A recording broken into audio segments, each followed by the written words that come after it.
Okay, listen.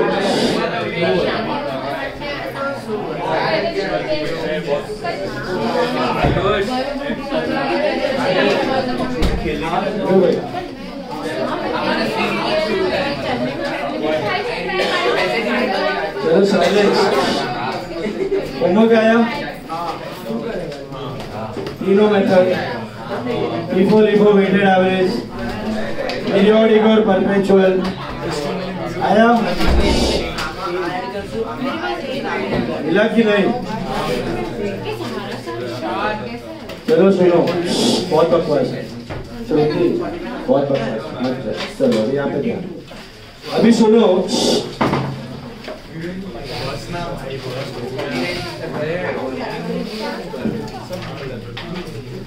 Stock valuation.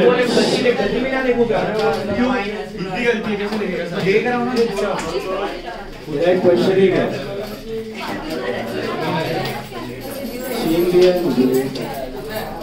कितना time है? ये भी तेरे साथ ही है। फिर जब हुआ तब 10-15 मिनट में किया फिर चलो गाइस, आज कुछ नया है, कुछ अलग है और कुछ बहुत इम्पोर्टेंट है। ध्यान दो। बैठ बैठ। ये पेपर ले लो। किसका है? अरे ले लो ना यार, कश्मीर गोरी का कोई पेपर ले लो। कोई नहीं जानता क्या उसको? अरे सच्ची कजन है। सच में? हाँ। आर्यन, भद्रा, वो किसी का नहीं है। किसी ने वो? अश्विन। सब कोई भाई अभी तू दे दे। चल आर्यन, भद्रा। चलो आर्यन, भद्रा 34। इसका भी ले लो ना।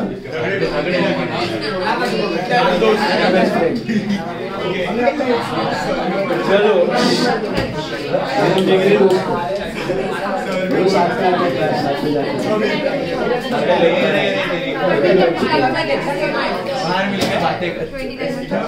चलो ना लिसन। होमवर्क पहले तो आया सबको? LIFO, LIFO, weighted average। अभी इसमें पीरियोडिक परपेचुअल दोनों किया है ना आपने? वेरीफाई किया वो COGS इश्यूज का पार्ट का टोटली COGS इतना वेरीफाइड। वो सिंपल एवरेज में खाली नहीं होता है, हमने जो क्लास में किया था ना। बाकी तीनों मेथड में इश्यूज का टोटली आपका COGS आएगा, वेरीफाई कर सकते हो। और सुनो, इसमें पीरियोडिक में पहले आंसर्स बोलते जाओ ना। LIFO परपेचुअल क्या आंसर आया? 49,600। LIFO perpetual 49,600। LIFO पीरियोडिक भी 49,600। LIFO परपेचुअल नहीं, अच्छा periodic 47,000। LIFO perpetual 49,600। LIFO periodic अलग है। हाँ बराबर। लास्ट रेट 47,000 आया। हाँ ठीक है। LIFO perpetual 49,600। LIFO periodic 50,000। Earliest purchase price लेना 50। देन वेटेड एवरेज खुशी। वेटेड एवरेज परपेचुअल 49,600 बराबर। एंड वेटेड एवरेज पीरियोडिक 51,200 या 51,190। 51,200 या 51,190। अभी सुनो, अभी ये था आपका first type. Actually there are 6 types of sums in this chapter. 6 types थे। कितने टाइप्स थे? 6 टाइप्स के। पहला टाइप हमने उड़ा दिया, that was FIFO LIFO, weighted average, simple average, perpetual, periodic. ठीक है, हाँ ये पहला टाइप था। अभी दूसरा टाइप पे जाते हैं। याद करो मैंने शुरुआत में क्या बकबक की थी, आपके स्टॉक को कैसे वैल्यू करना है, कॉस्ट और NRV whichever is less, right. Stock का कॉस्ट और एनआरवी व्हिचएवर इज लेस।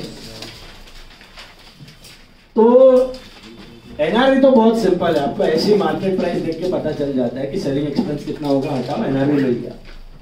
लफड़ा होता है कॉस्ट में। कॉस्ट में होते हैं एक तो यूनिक गुड्स, एक तो होते हैं सिमिलर गुड्स। जो यूनिक गुड्स होते हैं ना, उनका कॉस्ट डिटरमाइन करना is not a big thing, क्योंकि हर एक यूनिट पे अलग खर्चा हुआ है, उनका कॉस्ट तो आराम से मिल जाता है। यूनिक गुड्स का cost is done on item by item basis. Unique goods का cost is done on item by item basis, that is done. वो तो सिंपल है। प्रॉब्लम आता है सिमिलर गुड्स में। सिमिलर गुड्स में आपके पास क्या टाइप्स है? सिमिलर गुड्स में you have which method, you have FIFO LIFO, weighted average, simple average, ये सब हमने देखा। Now all these methods, unique goods का जो आइटम बाय आइटम है, FIFO LIFO, weighted average, simple average है, they fall under historical cost category. इसमें हम लोग क्या करते हैं, हिस्टोरिकल कॉस्ट ढूंढते हैं। हिस्टोरिकल कॉस्ट मतलब original purchase price plus direct expense. ये जो आपने कॉस्ट ढूंढा है, इसमें डायरेक्ट एक्सपेंस पड़ा हुआ है, फ्रेट, ट्रैवल, जो भी अपना कैरेज है, ट्रांसपोर्ट है, ये सब पड़ा हुआ है। तो that is the cost of आपका गुड्स, इंक्लूडेड है, वो परचेज वर्चेज में दिया हुआ है आपको इंक्लूड करके। तो ये था हिस्टोरिकल कॉस्ट मेथड। कौन सा था? अब हम लोग दूसरा मेथड देख रहे हैं, which is non historical cost method. क्या बोलते हैं इसको? Non historical cost method. Non historical cost method में आपके पास दो थे, that was adjusted selling price and standard cost. Standard cost आपको है नहीं अभी, सीए इंटर में आएगा। एडजस्टेड सेलिंग प्राइस मेथड दूसरा मेथड है, रिटेल मेथड या adjusted selling price method. Non historical cost क्यों कहा जाता है? नॉन हिस्टोरिकल कॉस्ट का मतलब हम लोग कॉस्ट परचेज प्राइस के मदद से नहीं ढूंढते हैं। परचेज प्राइस, डायरेक्ट एक्सपेंस, इसके मदद से नहीं ढूंढते हैं। अब तक हम लोग इसके मदद से ढूंढते आ रहे थे, FIFO LIFO, weighted average, simple average. This was historical cost. Non historical cost में हम लोग परचेज प्राइस के मदद से कॉस्ट नहीं ढूंढते हैं। ओके, नॉन हिस्टोरिकल कॉस्ट नाम में लिखा हुआ है, क्या method? Non historical cost method. ये मेथड कौन अप्लाई करता है? ये मेथड कौन अप्लाई करता है? ये method mainly retail stores apply करते हैं। ये मेथड मेनली कौन अप्लाई करते हैं? Retail stores. बड़े बड़े शॉपिंग मॉल्स होते हैं, डिपार्टमेंटल स्टोर्स होते हैं, वॉलमार्ट हो गया, आपका बिग बाजार हो गया, या फिर ये वी मार्ट हो गया, रिलायंस रिटेल हो गया, ये सब, शिवराज सुपरमार्केट हो गया, ये सब ये मेथड अप्लाई करेंगे। इसको क्या बोलते हैं? Retail method. Retail method retail method falls under the category of non historical. Okay, historical cost की मदद से नहीं, सेलिंग प्राइस की मदद से आप ढूंढते हो क्या स्टॉक का वैल्यू। तो रिटेल मेथड का दूसरा नाम है एडजस्टेड सेलिंग प्राइस मेथड। क्या बोलते हैं इसको? टेक्निक क्या है, मैंने आपको शायद समझाया भी था तभी कैलकुलेट करते हो। यहाँ पे ये लोग क्या करते हैं, सारे यूनिट्स काउंट करते हैं, सारे यूनिट्स का काउंट लेते हैं, बराबर। उन सारे यूनिट्स को उनके एमआरपी के साथ मल्टीप्लाई करते हैं। समझो आपके पास 5000 यूनिट्स है, वो 5000 यूनिट्स का मिला के आपको जो भी एमआरपी आ रहा है, सबका यूनिक एमआरपी रहेगा, सब मल्टीप्लाई करके एमआरपी आपका आ रहा है समझो 30 रुपीज। तो सारे यूनिट्स को एमआरपी से मल्टीप्लाई करते हैं, तो ये कितना हो गया? 1.5 लाख रुपया। 1.5 लाख रुपए इज द एमआरपी। एमआरपी मतलब सेल वैल्यू। एमआरपी मतलब सेल वैल्यू, मतलब वो जो भी भाव पे बेच रहा है उसका एमआरपी। अपना अपना शॉप का अलग अलग प्राइस रहता है, डिस्काउंटेड प्राइस, जो भी प्राइस पे आप बेच रहे हो। तो जितने भी यूनिट्स है, समझो 100 बॉटल शैम्पू के हो गए, 500 सोप्स हो गए, 10,000 बॉटल केचप के हो गए, 500 आपके फिनाइल के बॉटल्स हो गए, तो ये सारे सब ऐड करके सबको क्या करते हो आप? एमआरपी से मल्टीप्लाई करते हो, टोटल एमआरपी ढूंढ लेते हो। एमआरपी में से अपना मार्जिन हटा देते हो, लेस ग्रॉस मार्जिन हटा देते हो। लेस से आपका मार्जिन है 20% ऑन एन एवरेज, तो 20% मतलब 30,000 हटा दिया, तो ये जो बचा ये हो गया आपका कॉस्ट, ये हो गया आपका कॉस्ट। तो स्टॉक में जितने गुड्स है इसका एमआरपी ढूंढा, एमआरपी में से सीधा मार्जिन हटा दिया, मार्जिन हटाया तो आपको मिल जाएगा कॉस्ट, बस खत्म। एक एक आइटम के पीछे चिंदी चोरी करके कॉस्ट ढूंढने का मगजमारी। Generally the margins are set for such stores. किसी स्टोर्स का 10% रहता है, किसी का 20%, किसी का 25%, 15%, व्हाटएवर एवरेज मार्जिन्स। सीधा मार्जिन उड़ाओ, get the cost price. Is it clear? No doubt you are not going to get the exact value of cost, लेकिन वो सारा कौन से मेथड में वैसे भी मिल रहा था। फीफो लिफो में, वेटेड एवरेज, सिंपल एवरेज में भी कहाँ एग्जैक्ट वैल्यू मिल रहा था। हम तो एक मेथड अप्रोच फॉलो कर रहे हैं। फीफो में हम सोच रहे हैं कि हाँ फर्स्ट इन फर्स्ट आउट, जो लास्ट वाला गुड्स है उसको रेट अप्लाई करते हैं, तो जरूरी थोड़ी कि वही रेट का गुड्स लास्ट स्टॉक में रहेगा। आप तो टेबल में ऐसा बता रहे हो कि first in first out, first in first out. Actual godown में से सेम स्टॉक निकलना जरूरी नहीं है, लास्ट वाला भी निकल सकता है पहले, फिजिकली तो लास्ट वाला भी निकल रहा है, बुक्स में आप फीफो फॉलो कर रहे हैं। क्लियर? तो कभी भी एक्यूरेट वैल्यू एकदम एग्जैक्ट कॉस्ट ऑफ स्टॉक मिलने वाला है नहीं आपको। Just like depreciation, exact depreciation ढूंढना इट्स अ मिरेकल, पॉसिबल ही नहीं। समझ में आया? अप्रोक्सीमेट मिलता है। तो रिटेल वाले मेथड के लिए, रिटेल वाले स्टोर्स के लिए ये मेथड सूटेबल है आपका, मगजमारी नहीं था। ओके, तो based on that let's understand and try to get a problem. All of you take some number. Look at 26, 149. The bike से मिला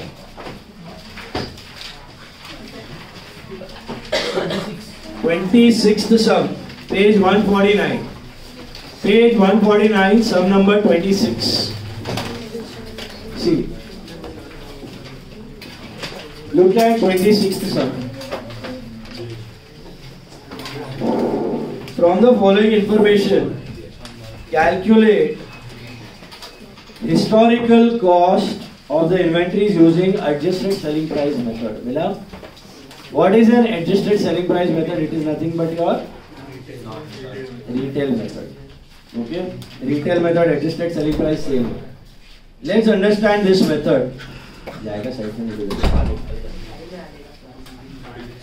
क्या गाड़ी 15 मिनट लेट ही चलता है। अरे मेरे को लगा भाई अभी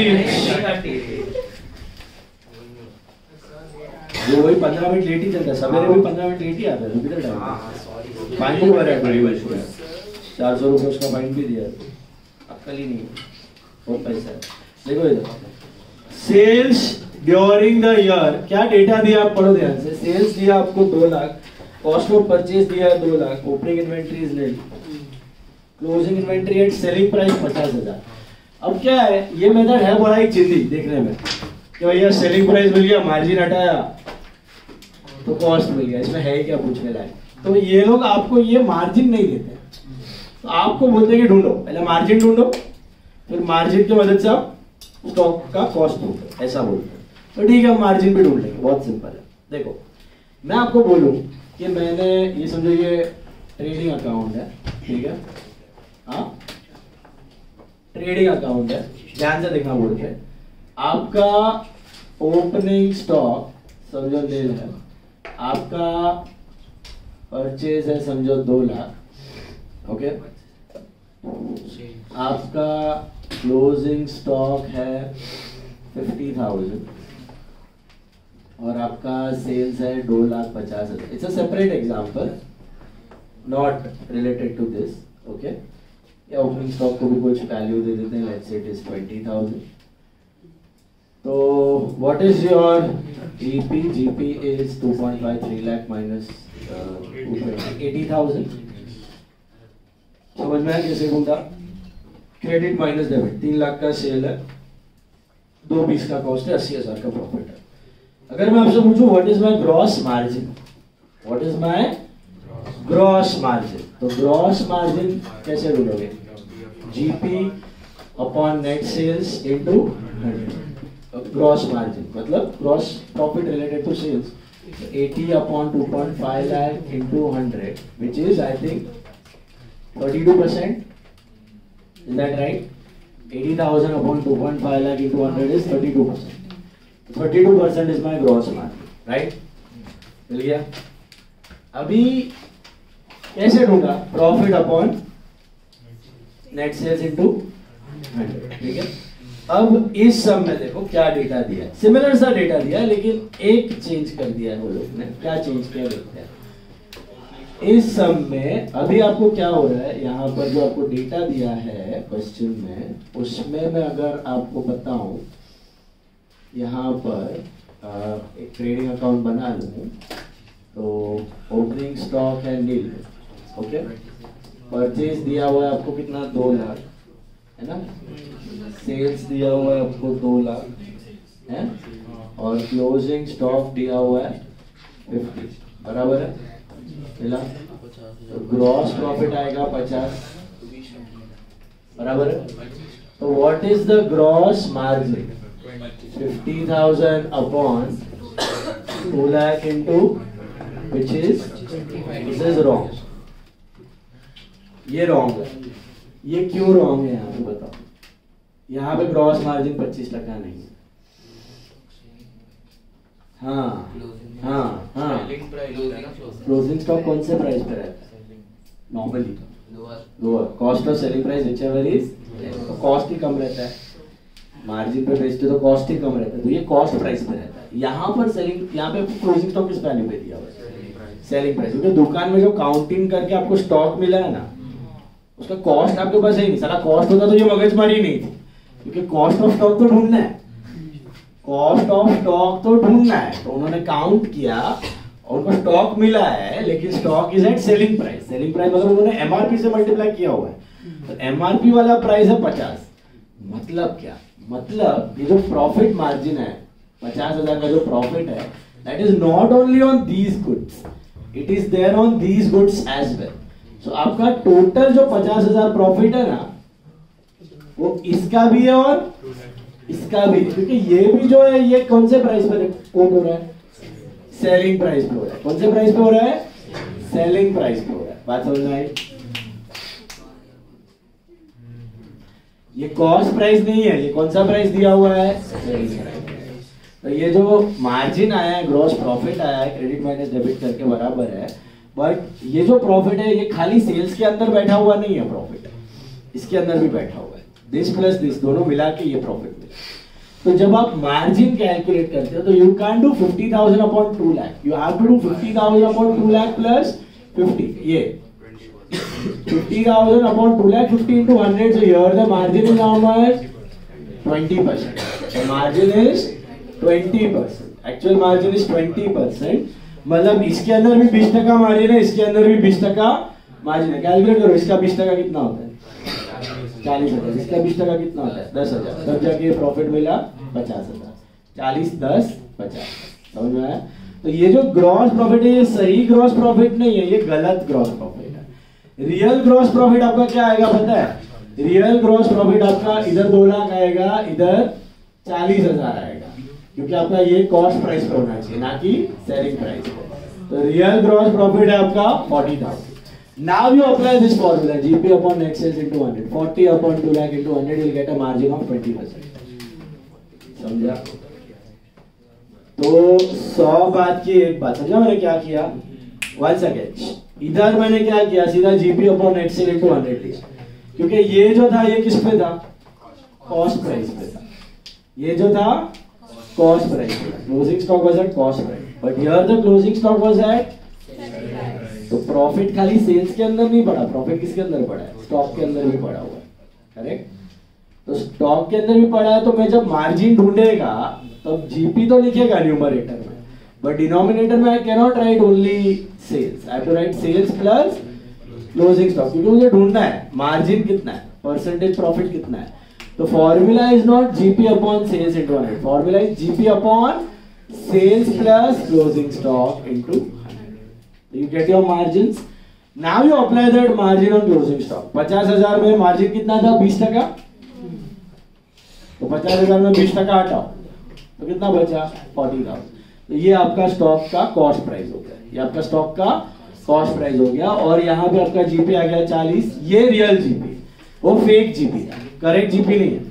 जो जीपी अपने को यहाँ से मिला है ये करेक्ट जीपी नहीं है। समझ में आया? हेलो बोलो क्या। तो जानने वाली चीज सिर्फ इतनी थी कि स्टॉक को वो लोग ने कॉस्ट पे नहीं दिखाया, किस पे दिखाया है? सेलिंग प्राइस पे दिखाया। सेलिंग प्राइस पे दिखाया है, तो जब फॉर्मूला डालोगे तब क्लोजिंग स्टॉक को भी इंक्लूड कर लेने। बस एक बार मार्जिन मिल जाए, ये इधर ही अपना आंसर खत्म हो जाता है। ये जीपी तो मैंने आपको अंडरस्टैंडिंग के लिए बताया। ये क्लोजिंग स्टॉक का कॉस्ट प्राइस ढूंढना था, सेलिंग प्राइस में से मार्जिन हटाओ, कॉस्ट प्राइस मिल गया, खत्म। Got it? Hello, what would be wrong if I take GP upon sales into 100 when the stock is at selling price? Would I get my correct margins? No. मिलेगा नहीं। ये selling price पे, ये कौन से प्राइस पे है? Selling price पे, इसीलिए प्रॉफिट 50 है। तो 10,000 का फेक प्रॉफिट पड़ा हुआ है स्टॉक का, वो जेन्युइन प्रॉफिट नहीं है। ओके, गया दिमाग में? तो एडजस्टेड सेलिंग प्राइस के लिए एक ही पॉइंट का ख्याल रखना है, आपका closing stock is not at cost price, आपका closing stock is at selling price. तो सेलिंग प्राइस के अंदर प्रॉफिट पड़ा हुआ है, तो मार्जिन ढूंढते वक्त just don't divide by sales, divide by sales plus closing stock. So present कैसे करना है? नोट फॉर्म में ही प्रेजेंट होगा, ट्रेडिंग वेडिंग बनाने की जरूरत नहीं है। इधर देखो,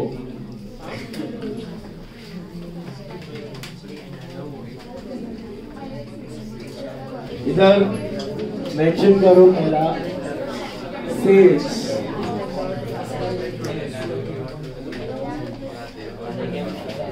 $2 लाख वर्टिकल फॉर्म में प्रेजेंट करना है, ट्रेडिंग वेडिंग मत बनाना। Plus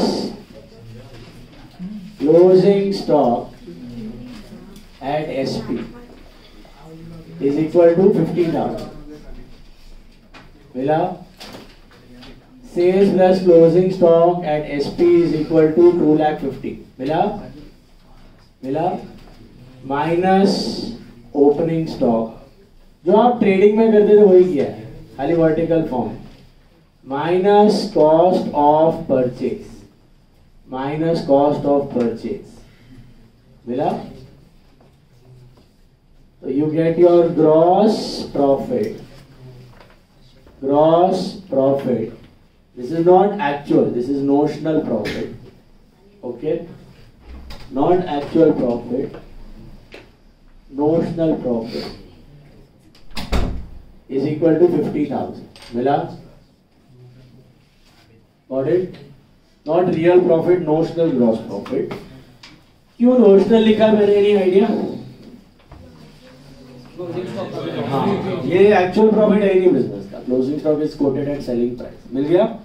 now gross profit percentage, gross profit percentage is normally equal to gross profit upon net sales into 100, right?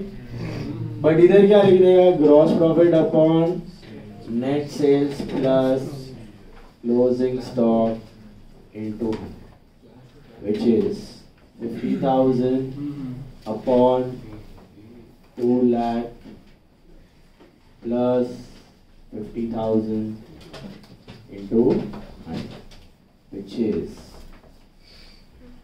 20%. Sorry, मिला? 20% मिला।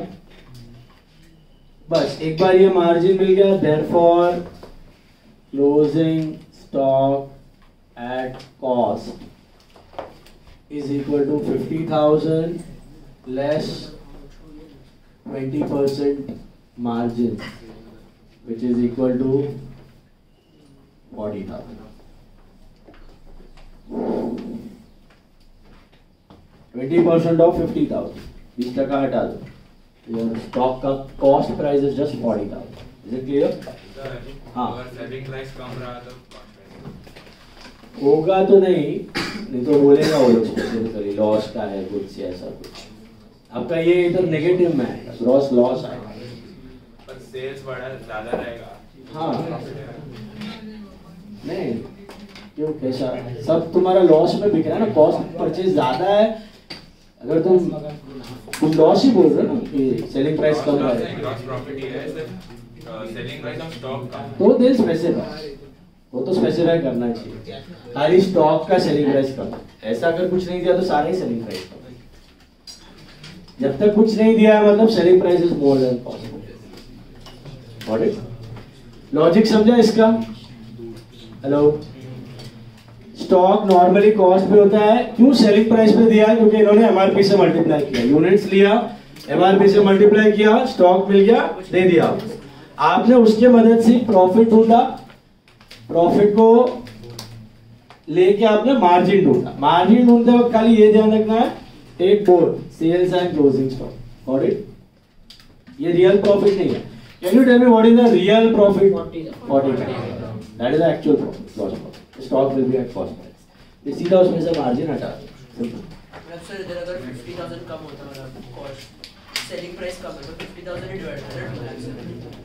सेलिंग प्राइस कम है मतलब लॉस में बेच रहे हो, तो ये नेगेटिव आएगा, प्रॉफिट नहीं है। मैंने जो बोला वही तो वो लोग स्पेसिफाई करेगा तो सेलिंग प्राइस समझेगा। हाँ, तो यूनिट्स दिया होगा कुछ या सेलिंग प्राइस का कुछ मेंशन किया होगा, हम लोग करेंगे वैसा भी सब करेंगे जहाँ पे सेलिंग प्राइस कम है, बताऊंगा। अगर होता सेलिंग प्राइस कम तो सेलिंग प्राइस में कॉस्ट और एनआरवी व्हिचएवर इज लेस, बताऊंगा, वो भी आएगा। देखो एक और सम ट्राई करो, सिमिलर सा सम है। Try sum number 2। Sum number 2 try करो।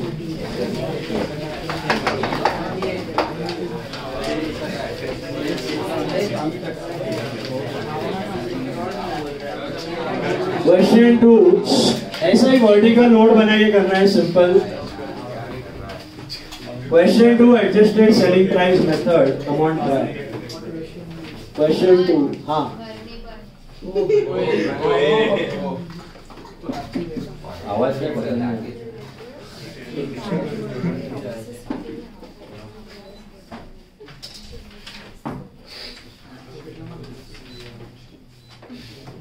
चलो पढ़ा।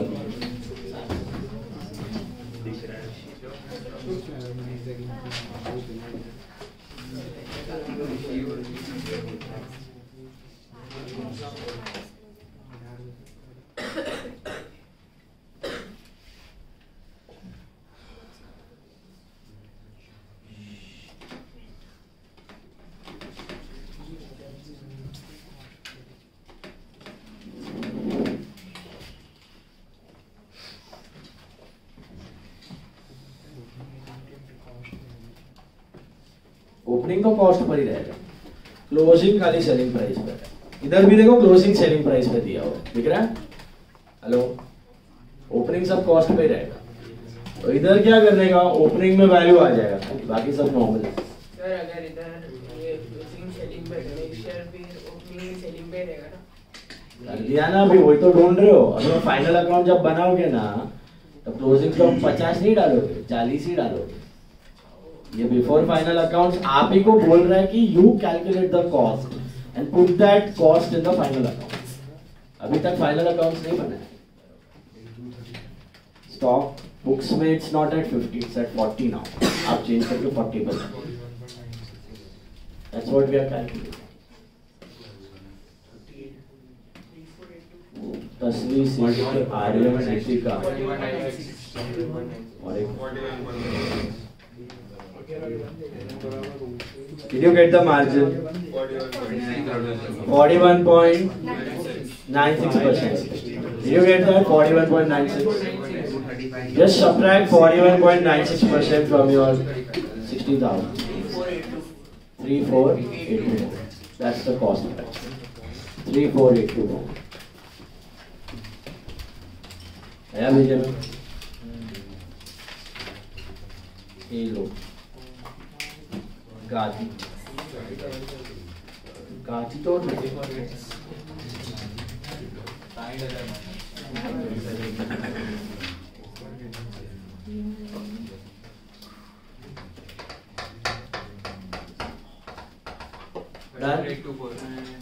3484 प्लस माइनस थोड़ा राउंड ऑफ का चलेगा। 41.96% is the margin. Logic clear? अभी नेक्स्ट सम देखो, सम नंबर 1, वो भी एडजस्टेड सेलिंग प्राइस है, सिमिलर है। देखो फर्स्ट सम नंबर 1, 34,824. ओके,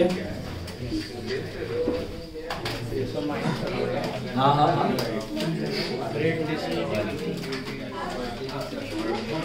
बता रहा हूँ। सब नंबर 1 देखो सब लोग। Messrs ABC are in a retail business. 34,824 मिला guys? ओ guys, चलो look at sum number 1. Messrs ABC are in a retail business. Messrs ABC are in a retail business.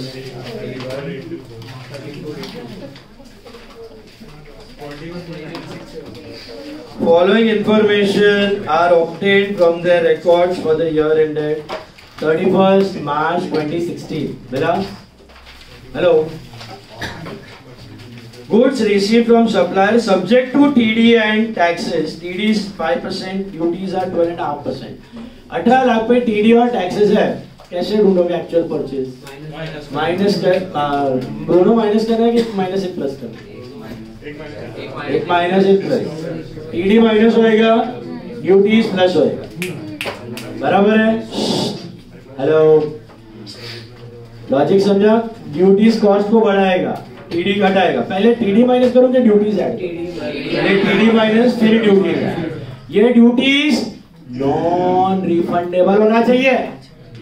कौन सा होना चाहिए? Non refundable. अगर आपको इसका रिफंड मिल रहा है कहीं से तो ये ड्यूटीज समझा? ये नॉन रिफंडेबल ड्यूटीज होना चाहिए। मतलब ये खर्चा हो गया है, ये वापस मिलने वाला नहीं है। जीएसटी वीएसटी जैसा नहीं होता, जीएसटी का आपको वापस आउटपुट पे सेट ऑफ मिल जाता है, गॉट इट? वो नहीं होना चाहिए, नॉन रिफंडेबल होना चाहिए। कौन सा होना चाहिए? Non refundable.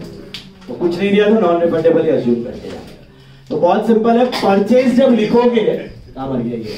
Cost of purchase जब लिखोगे तब कैसे लिखोगे? It will be 18 lakh minus 5% plus 12.5%।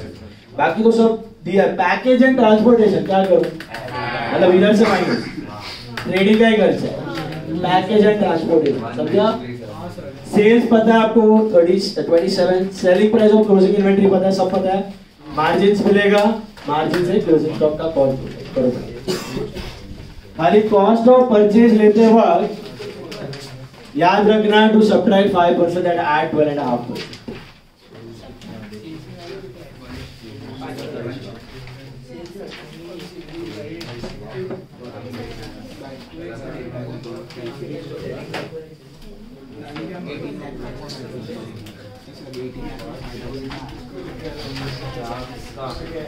कितना आ रहा है सेल?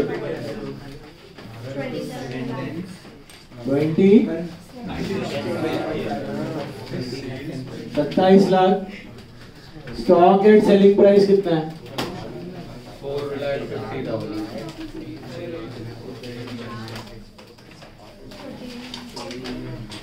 क्रेडिट माइनस डेबिट करना है। ओपनिंग स्टॉक है? नहीं है, ओपनिंग स्टॉक नहीं है, ठीक है, नहीं लिखोगे तो भी चलेगा। कॉस्ट ऑफ परचेज कितना आ रहा है बताओ? 18 लाख माइनस 5% प्लस 12.5। इसमें से करेंगे 18 लाख से करके फिर 18 लाख से, अभी तो वही बोल रहा हूँ। 18 लाख माइनस 5% प्लस 12.5 कितना? 1923750 मिला, माइनस पैकेजिंग एंड ट्रांसपोर्ट 55 मिला। कितना आ रहा है gross?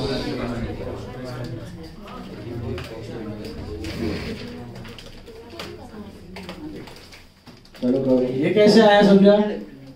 1923750 how? 18 lakhs. Our purchase cost is not 18. 18 पे 5% TD plus 12.5% duty. Hello, 1171250 1171250 is what? Notional gross profit, not actual, क्योंकि योर सेलिंग प्राइस पे closing stock is your selling price. अभी ढूंढो आपका मार्जिन 1171,250 डिवाइडेड बाय, मिला, divided by 27 lakhs plus 4,50,000 into 100. That is how much?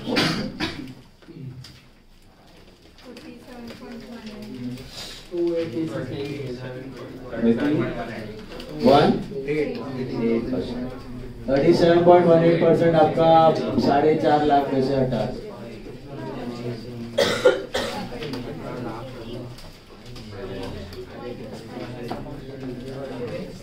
That's your stock at cost. 28,269 हाँ 28,269 28,269 2,82,960। हाँ जी, Cost of purchase 19,20,000. 18 lakh minus 5% plus 12.5 करो LCD. 18 lakh minus 5% plus 12.5 आया, भेटला, समजला। क्या अलग था, खाली परचेज पे टीडी और टैक्स डाल दिया, वो पैकेजिंग डायरेक्ट एक्सपेंस है, ट्रेडिंग का सारा खर्चा आ जाएगा। हाँ टीडी माइनस क्यों, टीडी का भी बुक्स में कहाँ रिकॉर्ड होता था 11th standard. Hello, TD CD bulk में लिया तो प्राइस कम करके दिया, तो जो बिल पे प्राइस होता है उस पे लगता है ना ड्यूटी। प्राइस तुमने पहले बल्क में लिया रहेगा तो 5% कम करके दिया उसने, तो आपका 19 लाख का 18 लाख का कॉस्ट है ही नहीं आपका परचेज का, 5% हटा दो 70 लाख 10 का ही है परचेज, उस पे ड्यूटी लगेगा। टीडी तो पहले ही सब्ट्रैक्ट हो जाएगा, टीडी का भी कुछ में रिकॉर्ड नहीं होता, प्राइस पहले ही कम करके दिया बल्क परचेज। याद आया, पहले हमेशा टीडी और फिर ड्यूटीज ऐड करने का, सुना? What if there were refundable duties? Would you have added? Refundable duties add होता कि नहीं होता? नहीं होता, हाँ नहीं होता, ठीक है। 14th sum is for homework. देख लो, Basis XYZ are in retail business. The following data is obtained from their records. Goods received from their suppliers 15,75,500. Subject to TD and taxes. TD 3%, sales tax 11%. मिला? क्या करने का? Less TD plus sales tax. Okay? Less TD plus sales tax. Packaging and transportation charges क्या होगा इधर से? Minus. ये trading वाले सारे। आप जीपी ढूंढ रहे हो, जीपी कैसे ढूंढते हो? क्रेडिट माइनस डेबिट, ये क्रेडिट है माइनस डेबिट है, मिल गया। फिर जीपी ढूंढने के बाद मार्जिन ढूंढने का, फेक जीपी है तो फेक मार्जिन मिलेगा, सॉरी मार्जिन एक्चुअल मिलेगा, जीपी फेक है, जीपी फेक है, मार्जिन एक्चुअल मिलेगा, क्योंकि आप डिनोमिनेटर में GP upon net cell plus closing stock का सेलिंग प्राइस दोनों ले, तो मार्जिन मिल गया। मार्जिन हटाओ स्टॉक में, मैनेजेबल है। Hello hello hello, That's for homework 14 सब सेम। क्या अभी सॉल्व मत करो? नहीं वो पहला से बात इतना टाइम से टाइम पास कर रहा है। अभी this was your second variety of problem, okay? Now we are going on to the third variety. 6 varieties है चैप्टर में, कितने बेटा? 6। थर्ड वैरायटी, अभी हमने क्या किया, अब तक क्या सीखा? जब हम चुप हाथ सुन तो चला जाएगा कंसेप्ट लटेगा, होमवर्क घर पे करना, थोड़ा घर बाद 2 मिनट कम करना। अभी इधर देखो, 2 मिनट के होमवर्क सुनो इधर ध्यान से। आपका अभी तक हमने क्या किया, इतना सारा वैरायटी था जिससे स्टॉक का कॉस्ट मिल रहा था, यूनिक था, identification method, FIFO, LIFO, weighted average, simple average, फिर आपका रिटेल, यहाँ सबसे आपने क्या ढूंढ लिया? कॉस्ट ढूंढ लिया। इन सभी कॉस्ट को आप अल्टीमेटली कंपेयर करते हो एनआरवी के साथ, and you record it at cost और NRV whichever is right. Now sometimes what happens when you are following periodic system, when you are following which most of the Chhotu businesses, average businesses follow periodic system. उसमें क्या होता है, perpetual में क्या होता है, आप अपडेट करते हो, हर टाइम अपडेट करते हो स्टॉक का वैल्यू, हर टाइम गोडाउन कीपर के साथ इधर इधर कोऑर्डिनेशन में अपडेट करते रहते हो, उसमें टेंशन नहीं है, बट उसमें मशीनरी बहुत ज्यादा लगती है, मतलब आदमी ज्यादा लगते हैं, काम, पैसा, टाइम सब ज्यादा लगता है। बट यहाँ पे पीरियोडिक सिस्टम में आप क्या करते हो, सीधा लास्ट डे जाते हो गोडाउन में, काउंट करते हो और उस पर मल्टीप्लाई कर देते हो स्टॉक और अपना सॉरी कॉस्ट और एनआरवी, और मल्टीप्लाई करके जो कमाया रिकॉर्ड करते हो। इसमें periodic, most of the Chhotu businesses normally follow periodic system. आप भी जितना फाइनल अकाउंट्स कर रहे हो, आप पीरियोडिक के हिसाब से ही ढूंढते हो स्टॉक का कॉस्ट। उसमें फाइनल अकाउंट में जो क्लोजिंग स्टॉक दिया रहता है दैट इज एट एज पर पीरियोडिक सिस्टम। अब पीरियोडिक का एक फ्लॉ है कि जब भी स्टॉक का काउंटिंग होता है ना ईयर एंड पे, जब भी स्टॉक का काउंटिंग होता है ऑन ईयर एंड, तभी सारा बिजनेस ऑपरेशंस थोड़ा रोकना पड़ता है, टेम्पररी एक हॉल्ट लेना पड़ता है। आपने शायद देखा होगा कोई कोई बिजनेस स्टॉक टेकिंग के लिए बंद किया हुआ, लिखा हुआ भी रहता है close for stock taking, close for inventory taking. You have to shut down the activity at least for a day or two. क्यों पता है? क्योंकि अब वो बेचारा काउंट कर रहा है और इधर आ रहा है, इधर से जा रहा है, हाँ, वापस आ रहा है, हाँ, वापस जा रहा है, तो ये गो मैड। तो जो बंदा काउंट कर रहा है, आप बीच ही में उधर ला रहे हो, लेके जा रहे हो, ला रहे हो, लेके जा रहे हो, तो गोडाउन में फिक्स वैल्यू आपको स्टॉक का मिलने वाला नहीं है, जो आपको फाइनल अकाउंट्स में डालना है, बराबर है। तो when you take the physical counting of stock on your end, what happens? The activity needs to come at a halt temporarily. Okay? अब ये बहुत इंपॉर्टेंट, जब आप फाइनल अकाउंट्स में स्टॉक डालते हो तो कौन सा डेट का स्टॉक डालते हो? Suppose year ending is 31st मार्च, तो 2022-23 इज द ईयर, 22 to 23 का ईयर है, तो 31st मार्च 23 का स्टॉक चाहिए आपको। अब 99% आपका जो फिजिकल स्टॉक होता है वही जाता है फाइनल अकाउंट्स में, मतलब वही आपका ओनरशिप स्टॉक है 99%। मतलब as on 31st March, suppose आपने ऑपरेशन स्टॉप कर दिया, as on 31st March operation stop किए, गोडाउन में गए, काउंटिंग ली, कॉस्ट और एनआरवी से मल्टीप्लाई किया, कॉस्ट कम है, डाल दिया फाइनल अकाउंट्स में, बस। This is a simple system how the stock is included in the final accounts, बराबर है। 99% of physical stock is your ownership stock। Data लगे बोलते हैं, देखो अगर क्या काउंटिंग लेके आओ स्टॉक में, वो डाल देगा सीधा फाइनल अकाउंट में, खत्म। But sometimes what happens is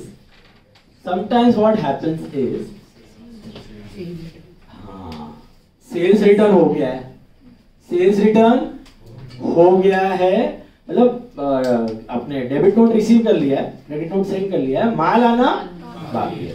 तो अभी माल तो अपना ही है, आना बाकी है, तो बिलोंग तो अपने को ही करता है, तो वो हम स्टॉक में ले कि ना ले, भले वो फिजिकली अपने पास नहीं। तो कंसेप्ट क्या है कि अपना फाइनल अकाउंट्स में कौन सा स्टॉक घुसना चाहिए?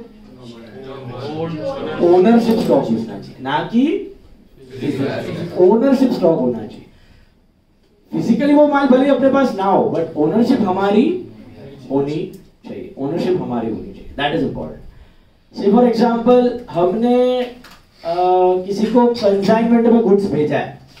कंसाइनमेंट का मतलब आपको क्या होता है? कंसाइनमेंट मतलब बहुत सिंपल है, कंसाइनमेंट मतलब आपने अपने एजेंट को भेजा है माल बेचने के लिए, सेल्समैन को। कंसाइनी कंसाइनर दो पार्टी होता है, consignee is like your cell person, agent. तो मैंने 50,000 का गुड्स मेरे एजेंट को भेजा है जो पुणे रहता है, बोला बेच देना इसको, ओके। तो उसका एजेंट है, उसका कॉन्टैक्ट है, उसको कमीशन दे दो। तो 50,000 का माल मैंने एजेंट के पास रखा हुआ है, वो ईयर एंड पे बिका नहीं है। 50,000 का माल एजेंट के पास पड़ा हुआ है, ईयर एंड पे बेचा नहीं है उसने अभी तक। तो ईयर एंड पे वो माल भले ही उसके पास है, लेकिन उसका ओनर कौन है? हम ही है, हम ही उसके ओनर है। तो मेरा क्या फिजिकल काउंटिंग में वो माल रहेगा? जो मैं गोडाउन में काउंट करूंगा उसमें तो नहीं रहेगा। तो मुझे क्या करना है? वो माल ऐड करना पड़ेगा, क्योंकि ओनरशिप तो मेरी है लेकिन माल मेरे पास नहीं है। Are you understanding? वैसे ही सपोज मैंने सेल्स कर दिया है, इनवॉइस सब बेच दिया है, पैसे भी आ गए, खाली डिस्प्ले एक रह गया था 31 मार्च से पहले 10,000 के गुड्स मेरे पास रह गए जो मेरे को बेचने थे, तो क्या मैं उनका ओनर हूं? नहीं हूं, मैं उनका ओनर नहीं हूं, तो मैं वो 10,000 के गुड्स भले ही वो फिजिकल स्टॉक में है बट होने चाहिए कि नहीं होने, ओनरशिप में नहीं होने चाहिए, ईयर एंडिंग पे नहीं होने चाहिए, तो उसको मैं क्या करूंगा, हटा दूंगा। तो कंसेप्ट क्या है कि 99% physical stock is ownership stock, 99% physical stock is, अगर कोई ये लोचा लफड़ा नहीं, अगला पिछला गुड्स आना जाना बाकी नहीं है, तो जितना आपका गोडाउन का गुड्स है उसी के आप ओनर हो, वही फाइनल अकाउंट में घुसता है। बट अगर बाय चांस ऐसे कोई गुड्स हैं जो है तो अपने पास लेकिन हम उनके ओनर नहीं है तो अपने पास लेकिन हम उनके ओनर, तो हम क्या करेंगे, इसे गुड्स को हटा देंगे। और ऐसे कुछ गुड्स हैं जो दूसरों के पास हैं लेकिन हम उनके ओनर हैं, तो हम उनको ऐड बैक कर देंगे। तो हमने को अपने को लाना कौन सा स्टॉक है, अल्टीमेटली फिजिकल से जाना किस पे, ओनरशिप स्टॉक। अपना बुक में कौन सा स्टॉक रिकॉर्ड होता है, ओनरशिप स्टॉक। ये बात समझ में आई, ओके क्लियर। अब ये चीज अगर आपकी ईयर एंड पे हो गई तो सोने पे सुहागा, कोई टेंशन ही नहीं है। ईयर एंड पे गोडाउन में गए, काउंट किया, पता चला ये गुड्स क्या ओनर है, ये गुड्स क्या ओनर नहीं है, प्लस माइनस किया, वैल्यू ऑफ स्टॉक आ गया, बराबर। बट कभी कभी अनफॉर्चुनेटली क्या होता है, ये चीज जो काउंटिंग होती है वो ईयर एंड पे पॉसिबल नहीं हो पाती, क्योंकि ईयर एंड पे कोई इंपॉर्टेंट डीलिंग चल रही होगी, कोई ट्रांजैक्शन होगा, कोई ऑर्डर होगा, कोई डिस्पैच होगा, कोई माल आ रहा होगा, तो एक्टिविटी रोकना पॉसिबल ना हो शायद, या फिर जो आपका स्टॉक टेकिंग का बंदा है वो अवेलेबल ना हो, या जो चार्टर्ड अकाउंटेंट या ऑडिटर या उसका आर्टिकल को हायर किया वो अवेलेबल ना हो, कुछ तो आगे पीछे लोचा हो रहा हो, जिसके वजह से आपने 31 मार्च का काउंटिंग किया ही नहीं, पॉसिबल ही नहीं हुआ आपको। 31 मार्च को आपने काउंटिंग नहीं किया, आपका डेट आगे धकेल के पहुंच गया 8 या 9 या 10 अप्रैल को। 10 अप्रैल को जाके आपको टाइम मिला, उस दिन आपने काउंटिंग की, कब की, 10 अप्रैल को। कब की, 10 अप्रैल को। तो साला स्टॉक तो है हाथ में फिजिकल वाला, लेकिन कौन से तारीख का है, लेकिन अपने को थोड़ी 10 दिन का चाहिए, अपने को कौन सा चाहिए, 31 मार्च का चाहिए। अब आप कैसे करोगे, उन 10 दिनों का कार्यक्रम कैसे करोगे, थोड़ा सा दिमाग लगा के बताओ। आपने जो 10 दिनों में सेल किए होंगे वो ऐड बैक कर दोगे, जो परचेज किए होंगे सब्ट्रैक्ट कर दोगे। बोलने का मतलब उन 10 दिनों में जो जो स्टॉक आपको छोड़ के गया है वो ऐड बैक करो, और जो जो आपके पास आया है क्योंकि वो 31 मार्च को तो नहीं था तो वो सब्ट्रैक्ट करो। कॉमन सेंस है, hello, yes. This is called as stock reconciliation. This is called as stock reconciliation. So what are we going to do now is stock reconciliation. Stock reconciliation का मतलब कि अनफॉर्चुनेटली अगर देखो 31 मार्च को stock counting हो गई तो टेंशन वाली बात नहीं, उसी दिन हो गया, स्टॉक मिल गया तो कोई टेंशन वाली बात नहीं, वही ओनरशिप वाला स्टॉक आप प्लस माइनस करके डाल सकते हो। बट नहीं कर पाए और आगे चली गई डेट, तो आपको पीछे आना पड़ेगा 31 मार्च के स्टॉक पे, तो प्लस माइनस करके एडजस्ट करके लाना पड़ेगा। This is called as stock reconciliation. इसको बोलते हैं बैकवर्ड रोल। क्या बोलते हैं, बैकवर्ड रोल। ऐसे ही सपोज आपको पता है कि 31 मार्च आ रहा है, मेरे को फाइनल अकाउंट के लिए स्टॉक चाहिए, लेकिन उस दिन मैं एक्टिविटी बंद नहीं कर सकता, पॉसिबल नहीं है, तो आपने पहले ही 25 मार्च को स्टॉक ढूंढ लिया। कब ढूंढ लिया, तो 25 मार्च तक का तो स्टॉक मिल गया, टेंशन खत्म। अब 25 मार्च से 31 मार्च तक का आपको करना है एडजस्टमेंट, तभी नॉर्मल करोगे, परचेज ऐड और सेल माइनस, सीधे जाना है। तो माल आया तो ऐड, गया तो सब्ट्रैक्ट, समझ में आया। तो 31 मार्च का माल मिल जाएगा, इसको बोलते हैं फॉरवर्ड रोल, इसको बोलते हैं फॉरवर्ड रोल। तो 25 से 31 पे जा रहे हो फॉरवर्ड रोल, अप्रैल से मार्च में आ रहे हो तो बैकवर्ड रोल। ऐसे करके आपको अल्टीमेटली कौन सा स्टॉक ढूंढना है, फिजिकल की ओनरशिप, ओनरशिप कौन सा ढूंढना है, इज दिस क्लियर। अभी आपको क्वेश्चन में दिया होगा आइदर 10 अप्रैल का स्टॉक या 23 या 22 मार्च का स्टॉक, आपको उसकी मदद से ढूंढना है 31 मार्च का स्टॉक। और फिजिकली बेटा ओनरशिप स्टॉक, क्या ढूंढना है, ownership. Now take a problem, look at that sum number 50, 144। Exam में सम आता है स्टॉक रिकंसिलिएशन का, मेजॉरिटी। कौन सा सम आता है, ये वाला स्टॉक रिको का ही सम आता है। Sum number 50 page 144. It's a basic problem, but this also has been asked for 5 marks. और ट्रेडर वर्किंग नोट के फॉर्म में बनेगा और छोटा सा टेबल बनेगा. BRS याद है, बैंक रिको स्टेटमेंट. ऐसे स्टॉक रिको स्टेटमेंट, फिजिकल स्टॉक वो पता है, बैंक बैलेंस, फिर ऐड, फिर लेस, फिर कैश बैलेंस आता था आपका, तो सॉरी पासबुक और कैश बुक का आता था. वैसे यहाँ पे फिजिकल और ओनरशिप मिलेगा. A trader prepares his accounts on 31st March each year. 15वां sum. Due to some unavoidable reasons, no inventory taking could be possible till 15th April. Question समझा? करना कब था उसको स्टॉक टेकिंग? स्टॉक टेकिंग करना था 31st March. Unavoidable reason, it was possible only on 15th April, on which date total cost of goods in his godown came to rupees 5 lakhs. This is actually with stock. हाँ, but on 15th है. और physical है कि ownership है? Physical है. Counting से मिला हुआ स्टॉक, काउंटिंग से मिला हुआ स्टॉक है 5 लाख. हमेशा है ना, स्टॉक टेकिंग से आपको फिजिकल स्टॉक ही मिलता है. कौन सा मिलता है? फिजिकली मिलता है.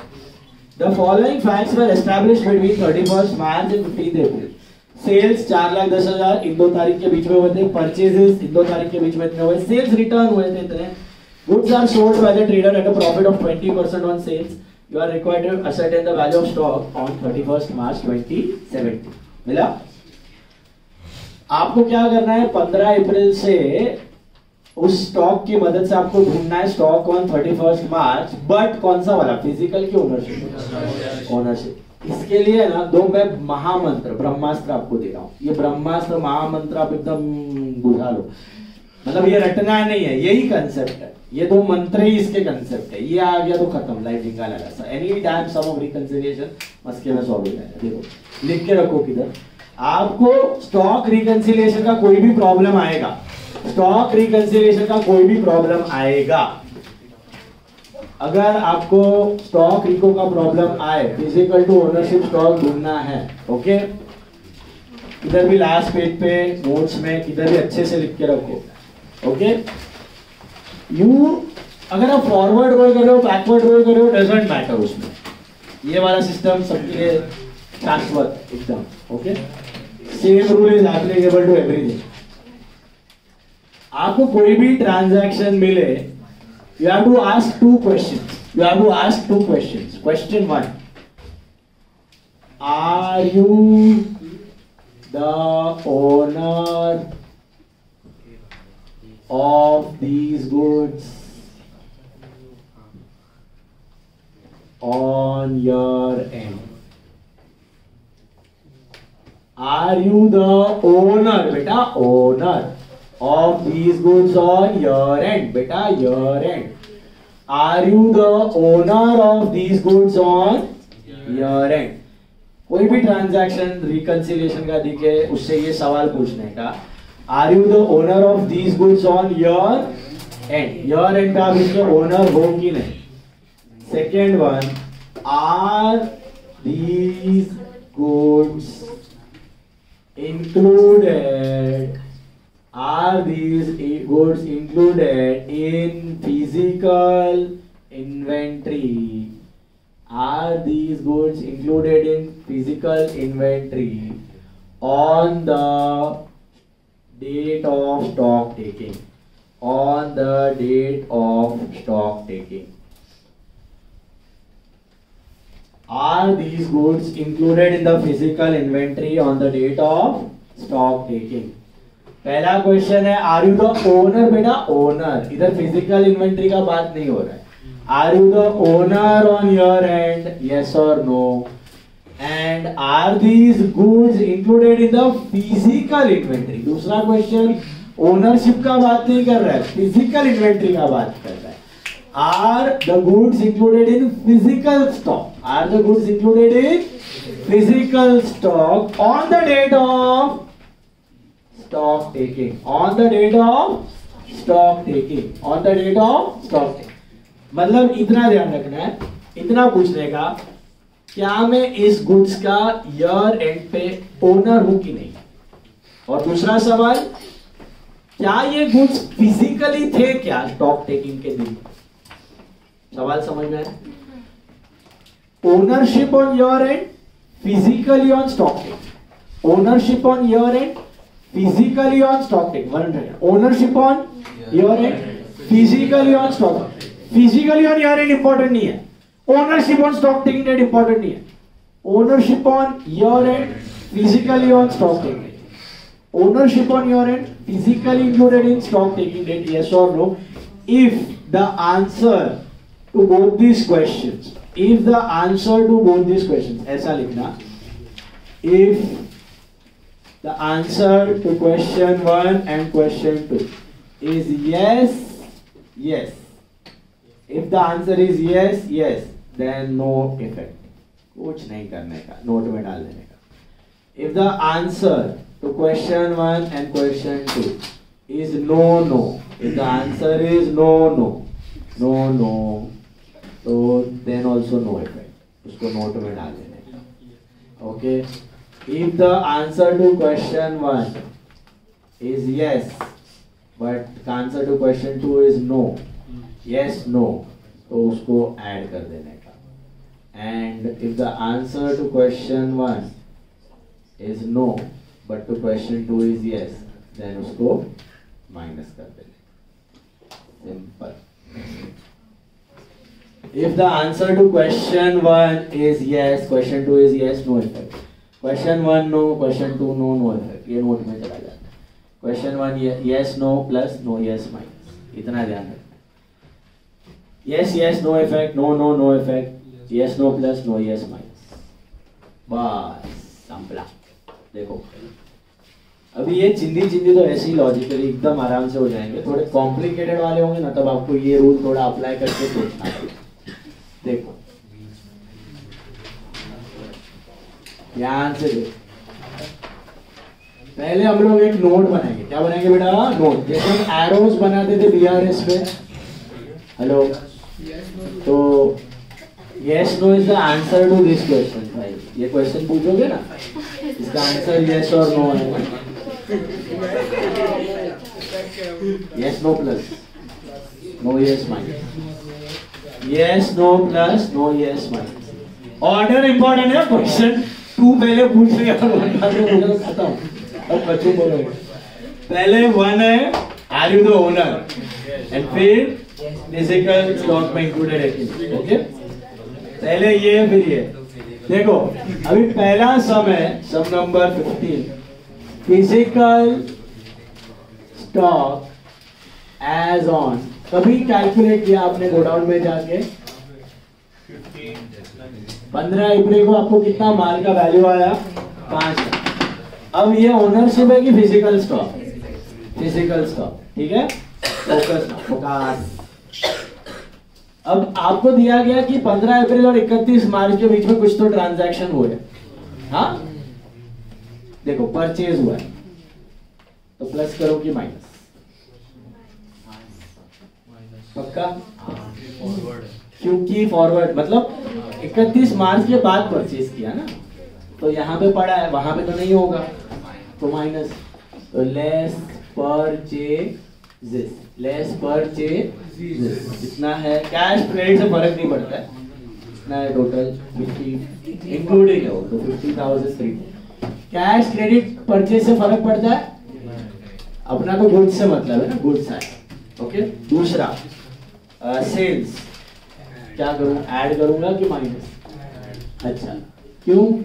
आपने 31 और 15 के बीच में माल बेचा. बेचा तो निकल गया ना वहां से, अपना 31 को तो होगा, तो ऐड करो. बराबर है.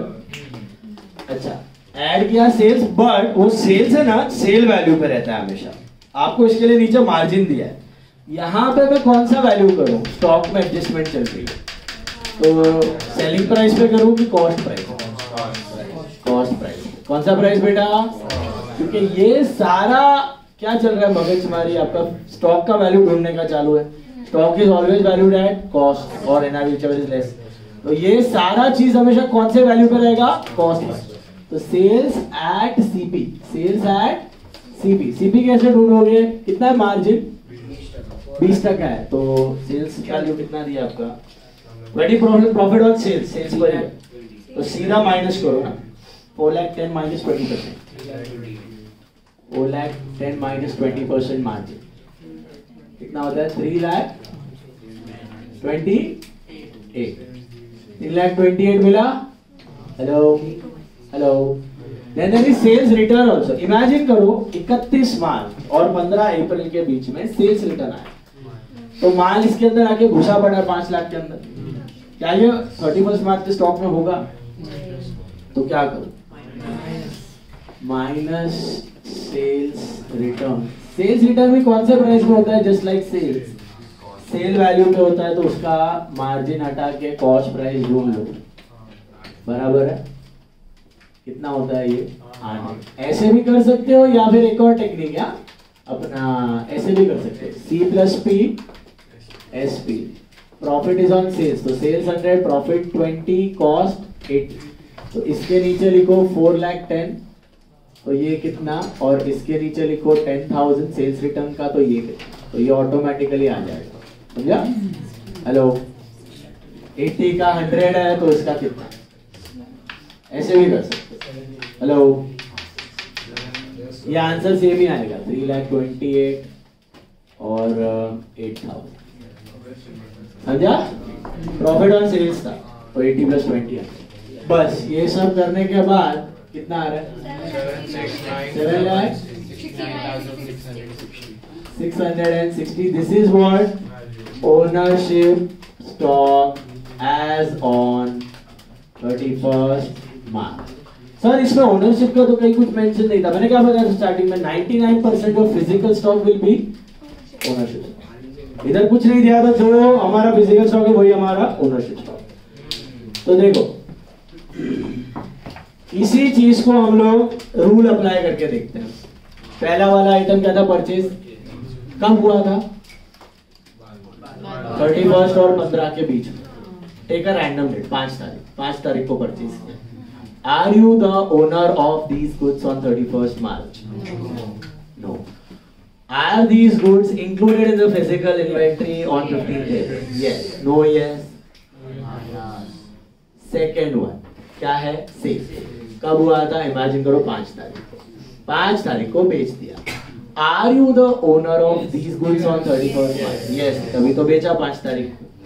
Are these goods in the physical inventory on 15th? No, क्योंकि बिक चुका है तो माल निकल गया है। Yes, no, plus sales return. Imagine 5 तारीख को sales return हुआ। Imagine 5 तारीख को sales return हुआ। Were we the owner of these goods on 31st March? Why no? Sold goods थे। Are these goods included in the physical inventory on 15th? Yes, no, yes. हो रहा है match? तो ये simple वाले थे, ऐसे करो सेम ही है। कंसेप्ट यही है कि यहाँ पे ओनरशिप भी हमारी साथ में, फिजिकल भी साथ में ही है। जो फिजिकली गुड्स है उसके हम ओनर है। कभी कभी कोई एक्सेप्शनल केसेस में फिजिकली हमारे होंगे लेकिन ओनरशिप हमारी भी होगी, या ओनरशिप हमारी है फिजिकली हमारे पास। परचेज में से परचेज जो सेल किया है परचेज में से थोड़ा उसका पार्ट हुआ, उन्हें दो क्या फर्क पड़ता है, अपने को माल देखने का। बट अपने को फिर का स्टॉक अगर बोला है उसी में से निकाल दिया परचेज में से सोल्ड, तो फिर नलिफाई हो जाएगा, बोलेगा वो क्लियर, तो फिर प्लस माइनस 0 हो जाएगा। और वही गुड्स का रिटर्न आ गया है वही 2 डेट के बीच में, तो भी नलिफाई हो जाएगा। Then specify clear. समझ में आया यहाँ तक? Hello hello hello.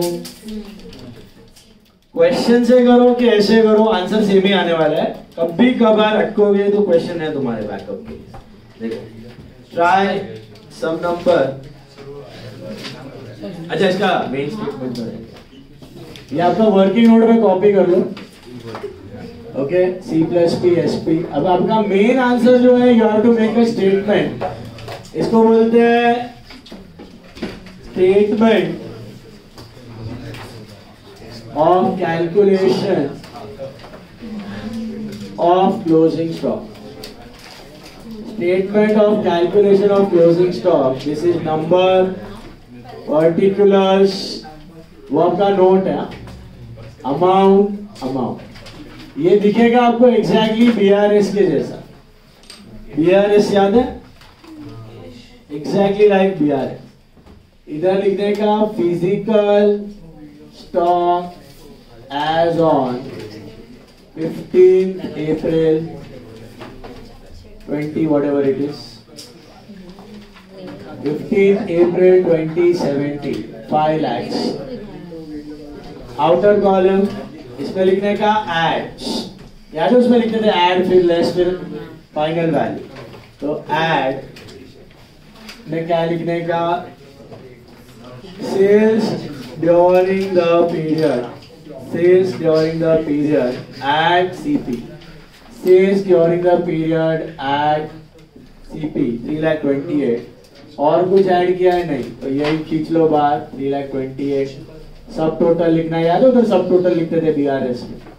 Hello 5 amounts outer column में लिखते थे. फिर लेस में परचेजेस ड्यूरिंग द पीरियड मतलब ये 31st मार्च टू 15th अप्रैल. परचेजेस CP पर ही रहता है, उसको मेंशन करने की जरूरत नहीं है. एंड सेल्स रिटर्न्स है, तो sales returns during the period at CP at cost price is 8,000. So 58,340 आया. हेलो, ये मिल गया आपको ओनरशिप स्टॉक एज ऑन 15 अप्रैल 2015. करो कितना है 76960 76960. सर ये 15 अप्रैल का 31 मार्च है ना? हाँ 31 मार्च है. Ownership stock as on 31st March 2007. 15 अप्रैल से चालू किया, पहुंच गए 31st मार्च. मिला? तो किया क्या हमने, था 15 अप्रैल का, उसमें ये एडजस्टमेंट किए. We arrived at the stock on 31st March. उल्टा किया, बैकवर्ड रोल था ये. फॉरवर्ड रोल हो बैकवर्ड रोल हो, ये क्वेश्चन ऐसे ही रहेंगे, आंसर का लॉजिक सेम ही रहेगा. ओनरशिप स्टॉक ढूंढना है, यहाँ पे फिजिकली ओनरशिप था, कोई प्रॉब्लम नहीं था, नॉर्मल सम.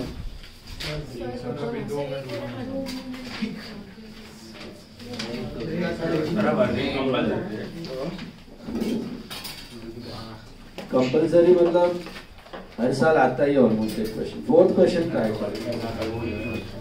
Try sum number 4. वर्किंग नहीं करे तो मार्क्स कम आते हैं. हाँ, वर्किंग नोट सब में चाहिए, ये वाला चाहिए, ये वाला, ये मेन आंसर है. मत कर. स्टेटमेंट है, BRS का स्टेटमेंट है, ये वर्किंग नोट है. दिस इज वर्किंग नोट, ये लिखा है ऊपर, ये वर्किंग नोट को कर दो, ये मेन आंसर है. स्टेटमेंट याद है, BRS में स्टेटमेंट का मार्क्स था, एरोस का मार्क्स सेकेंडरी था. उसमें तो एरोस का है भी नहीं BRS, इसमें इसका है.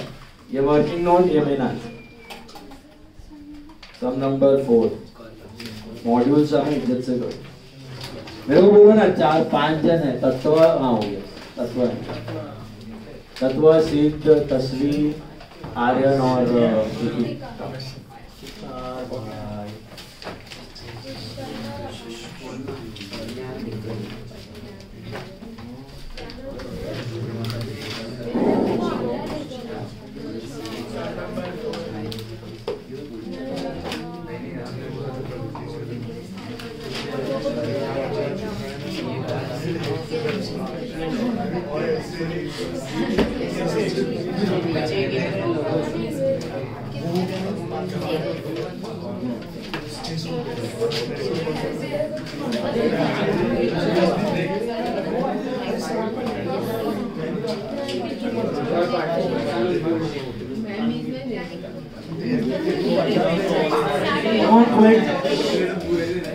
चलो. अच्छा सुनो, अभी कल भी यही टाइम चलेगा 3 to 5, 3:50 to 5. कल हाँ क्या है अटेंडेंस, सबमिशन कल राजीव सर क्या करते हो? कल आपका कितने बजे? आपका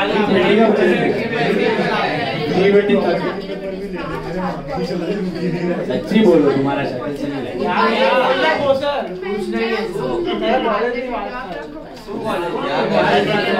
रिकंसिलिएशन पढ़ाने का है ना, इसके लिए।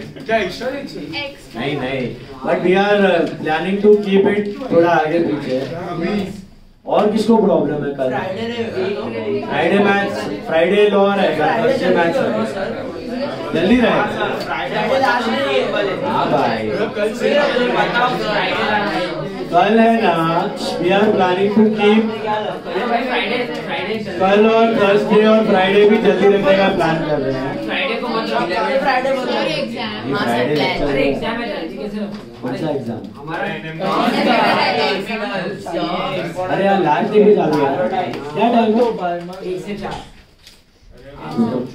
4:30 5 बजे तक आ जाओ।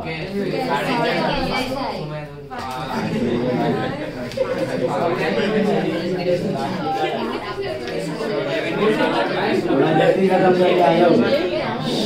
1 घंटे में पहुंच जाओगे। 4:15 का रखता है, 4:15 से 6।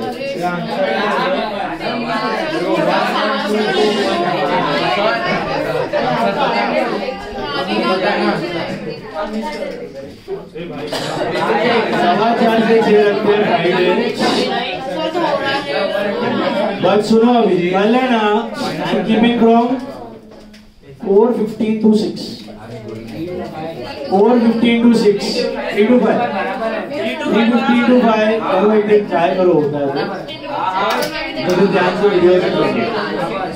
3:15 से 5 कल, और थर्सडे भी यही टाइम चलेगा। 3:15 से 5 कल मेरा रहेगा, थर्सडे राजीव सर का रहेगा, ठीक है? लॉ फ्राइडे, लॉ फ्राइडे कल 3:15 से 5 मेरा है, थर्सडे को 3:15 से 5 राजीव सर। चलो ट्राई करो। सम नंबर 3, सम नंबर 4। कैश से क्रेडिट से फर्क नहीं पड़ता है, माल तो गया। कैश क्रेडिट से फर्क नहीं पड़ता है, इट इज सेम। बोलो क्या हो गया? बोलो।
चलो हो गया सब।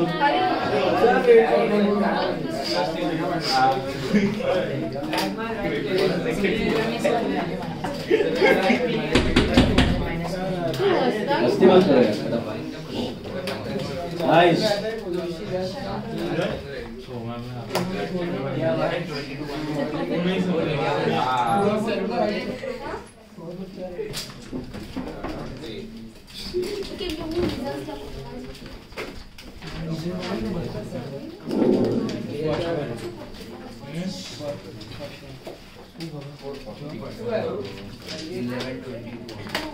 ए भाई ये आंसर जो 112.150 ना। पहले मुझे इसका आंसर बताओ, नोट का आंसर क्या है? 1122.150 आया सबको? उस स्टेटमेंट को कॉपी करना है, स्टेटमेंट ओन वर्ड्स में लिख सकते हो। फॉर्मेट मालूम है ना, बीआरएस वाला, physical inventory outer column, add का सब टोटल बाहर, फिर एक और सब टोटल, फिर लेस का सब टोटल माइनस और फिर फाइनल। आया सबको? 1122.150। Hello done. Now look at sum number 5. Presentation तुम्हारा ही है क्या? किसी और क्या है? अटेंड तुमको करना है, बोलने ऐसा बहुत। चलो दूसरों का प्रेजेंटेशन तुमको करना है, तुम्हारा रहेगा तो अलग बात है। तुम्हारा है तो मजा करो, आ जाओ। बहुत डिफिकल्ट लेक्चर है कल का, मेन जो रिकंसिलिएशन का डिफिकल्ट पार्ट है ना वो करवाने वाला हूँ। मत वीडियो पे मत जाओ, तुम्हारा नहीं है तो मारो गोली। सी 51 तुम्हारा रहेगा तो अभी वैसे भी जाते रहोगे ना तुम लोग रेगुलर? नहीं जाते हो? जॉन मैडम चलो ना, लिसन ट्राई करो आने का। फिफ्थ सम इन्वेंट्री टेकिंग, ये आया सबको? फिफ्थ सम देखो, inventory taking for the year ended 31st March 2016 was completed by 10th April 2016। पहला मुझे इसका मतलब बताओ। Inventory taking for the year ended 31st March 16 was completed by 10th April 16। मतलब आगे चला गया डेट, स्टॉक तो मिला लेकिन 10 अप्रैल को वो फिजिकल स्टॉक है कि ownership physical. The valuation of which showed the inventory figure of 26,55,000। ये आपका ओनरशिप स्टॉक या आपका फिजिकल स्टॉक है on 10 April at cost as on completion date. After the end of the accounting year and till the date of completion of inventory taking, sales for the next year were made for 88,850, profit margin being 16.66% on cost. What is 16.66% in terms of fraction? 1/6 fractional form में it is 1/6 on cost, right? Sales दिया हुआ है 88,850 मिला। इन दो dates के बीच में इतना sale हुआ है। Purchases for the next year included in the inventory amounted to 80,000 at cost less TD of 10%, मतलब 72 का परचेज है। During this period goods were added to inventory at a markup price of 5,000 in respect of sales return. What is markup price?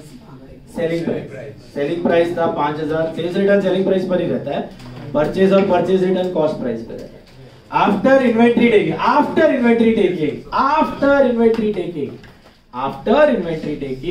it was found that there were certain very old slow moving items costing 22,250 which should be taken at 8250 to ensure the disposal to the interested customer। मतलब क्या?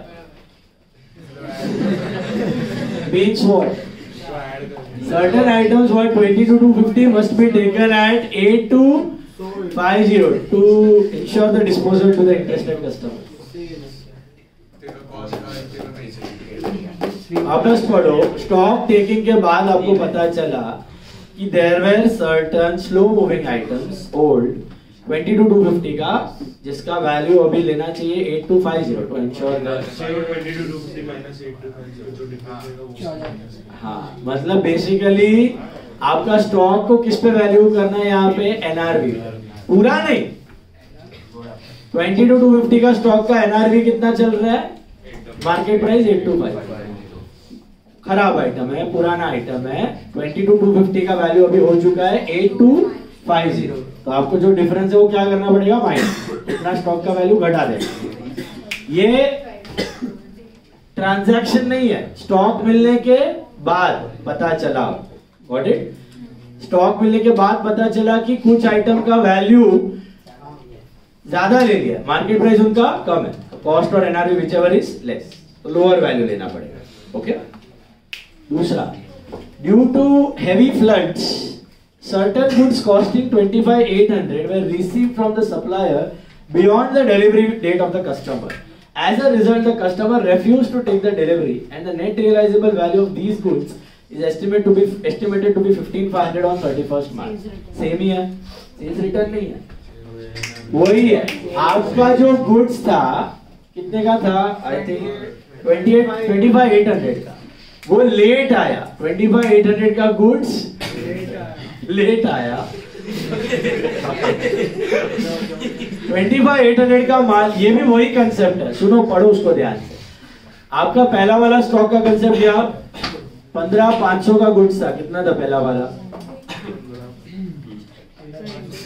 15,500 का नहीं, 22,250 का था।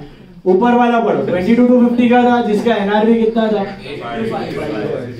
किस पे value होगा? 8,250। अभी आगे बढ़ो, एक ऐसा लॉट ऑफ गुड्स था जिसका कॉस्ट प्राइस था 25,800 were received from the supplier beyond the delivery date of the customer। तो हेवी फ्लड्स में गुड्स लेट आया, कस्टमर ने मना कर दिया, मैं गुड्स लेने वाला नहीं है, अभी आपके गले में फंसा पड़ा है, तो उसको बेचना है तो क्या करोगे? उसका एनआरवी कम करोगे, सेलिंग प्राइस कम करोगे, तो उसका सेलिंग प्राइस कितना है अभी? 25,800 से उसको लेके आने का है 15,500। ये दोनों आइटम्स आपके किस में पड़े हुए? स्टॉक वैल्यू करने के बाद, तो ये भी एडजस्ट करना है। तो पहले तो नोट बना दो, physical stock as on which date? 10th April का फिजिकल स्टॉक है। आपको कहाँ का ढूंढना है? 10th अप्रैल का है, कितना था? 56,55,000 मिला? Fast, all of you make the note quickly. Come on. 26,55 was the value of physical inventory. बता रहा हूँ, I'll explain again. Physical inventory मिला। अब पहला पढ़ो सेल्स दिया है, सीधा पहला पढ़ो सेल्स दिया है। 88,850 का सेल हुआ है, मिला? क्या करो? ऐड की सब्सक्राइब, ऐड पक्का। Were we the owner of these goods on 31st March? 31st March और 10 अप्रैल के बीच में सेल हुआ है। Were we the owner of these goods? Yes. Are the goods in the physical inventory on 10th of April? No, क्योंकि बिक चुका है। Yes, no. What are we going to do? Add. Target वही है, ownership वाला stock निकाल calculate करना है। तो इधर add sales during sales at CP, इधर नोट में डायरेक्टली चलेगा सेल्स एट सीपी। सीपी कैसे ढूंढोगे? इक्वेशन बना लो, C plus P S P. Profit on cost है कि प्रॉफिट ऑन एसपी है? कॉस्ट है, वो 16.66 करने का जरूरत नहीं है, सीधा 1/6 ले सकते हो। ऑन कॉस्ट है ना, तो इसको 1 लो, इसको 1/6 लो, तो ये 7/6 हुआ, बराबर है। दिस इज 88,850 है ना, मिला? तो ये कितना? तो 88,850 इंटू 1/7/6, तो 88,850 इंटू 6/7 कितना आता है? 88,850 इंटू 6/7 1 761 I said 4.14। देखो प्रॉफिट इज 16.66% ऑन कॉस्ट की on SP? Cost on cost, तो 100 हुआ ना cost, 100 plus 16.66 is 116.66। What is that? 100 plus 16.66 is 116.66। इसी को मैं फ्रैक्शन में लिख सकता हूँ, सबको डिवाइड बाय 100 करो, तो 100 by 100 is 1, 16.66 by 100 is 1/6, got it? 16.66 by 100 is 1/6, and 116.66 by 100 is 7/6। करके देखो कैलकुलेट 1/6 करोगे 1/6 into 100 करो तो 16.6 100 वाले मेथड से करोगे तो अलग आएगा आंसर क्योंकि राउंड ऑफ का फर्क आएगा फ्रैक्शन से ज्यादा एक्यूरेट डायरेक्ट 16.66 माइनस हाँ वो 2-4-5 रुपए का फर्क आएगा that's okay that's still right that is still fine 2000 का फर्क है 4 रुपए का 4 रुपए का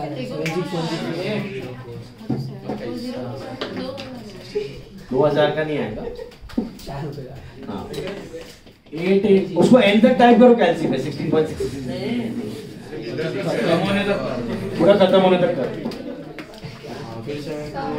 ओके ये खत्म करके जाओ और भाई लाएंगे दूसरा वाला देखो फटाफट Purchases for the next year included in the inventory are 80,000 at cost less 10%. मुझे बताओ purchases क्या होगा प्लस की minus? Are we the owner of these goods on your end? No. बाद में आया. Are these goods in the physical inventory or the date of stocking? Yes.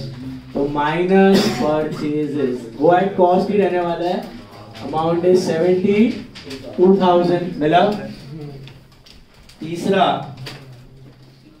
Sales return were at a market price of 5,000 sales return मतलब ये time period के बीच में माल वापस आ गया sales return हुआ were you the owner as on your end no are the goods in the physical inventory yes अपने पास आके पड़ा हुआ है तो minus sales return again sales return at which price CP अच्छा ये 5,000 है तो इसके नीचे लिख दो 5 तो ये कितना ये जैसे x मिला था अपने को ये कितना था 76157 तो ये कितना रहेगा 5,000 into 1 upon 7/6 तो 5,000 into 6/7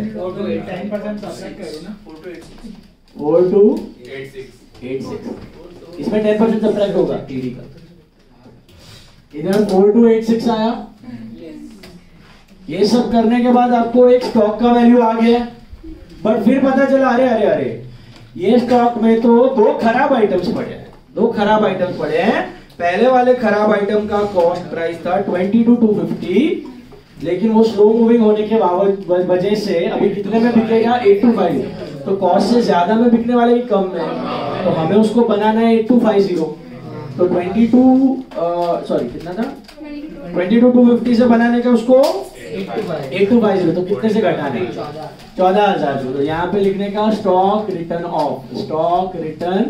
ऑफ या फिर वैल्यूड एट एनआरवी ये कितना है 14,000 एग्जैक्ट हेलो एग्जैक्ट 14,000 से कम करना है इसको तू माइनस किया समझा इतना वैल्यू घट गया स्टॉक का आपका ओके दूसरा वाले का क्या सीन है वो भी वैसा ही है गुड्स था 25,800 का मिला बट अभी उसका वैल्यू कितना करना पड़ेगा 15 तो 25,800 माइनस 15,500 कितने से घटाने का है 10,300 स्टॉक रिटर्न ऑफ 10,300 या वैल्यूड एट एनआरवी 10,300 ये सब करने के बाद आपको मिल जाएगा ownership stock as on 31st March ना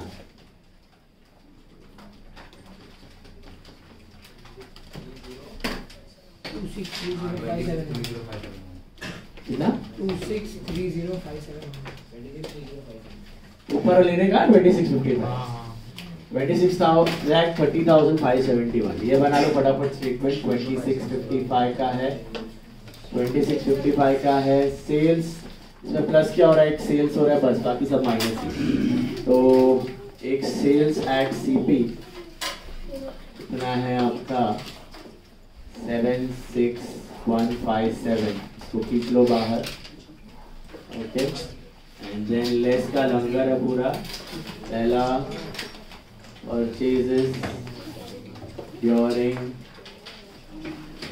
the period is 72,000 sales return at CP 4286 stock return of valued at NRV 14,000, stock return of valued at NRV.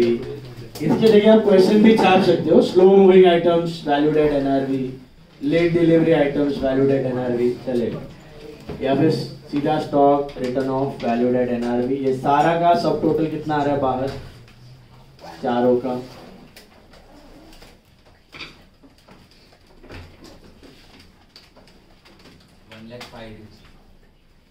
One lakh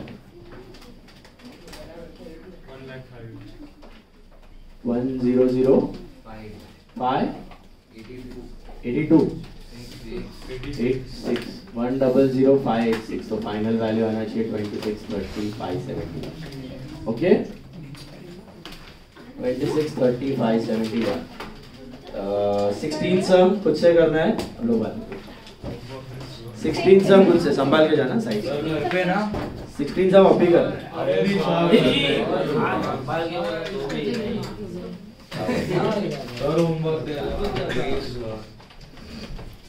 क्यों इतना जल्दी उधर ग्राउंड में जाके क्या करने का, इधर जाने का, नेक्स्ट को जा रहे इतना जल्दी?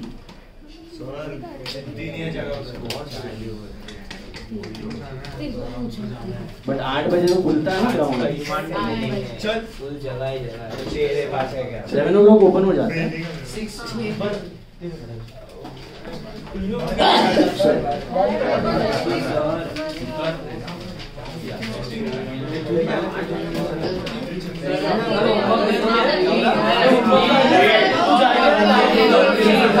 16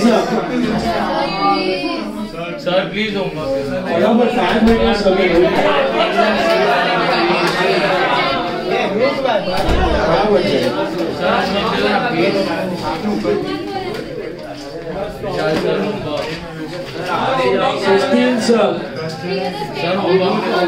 ऑडियो से मैं फटाफट कर दो। 16 सर होमवर्क भी दूंगा, I won't disappoint. 23rd sir दो सम दिया ना मैंने होमवर्क। 23rd है 14 और 14 और 23 होमवर्क है। 16 अभी करो, लास्ट बुक भी कवर जाओ। चलो फटाफट 5 minutes, finish it off 10 minutes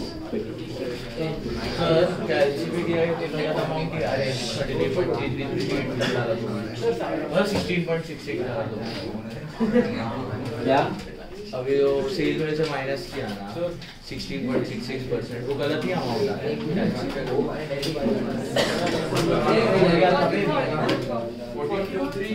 कितना 10 सेल 88,850 हाँ बराबर।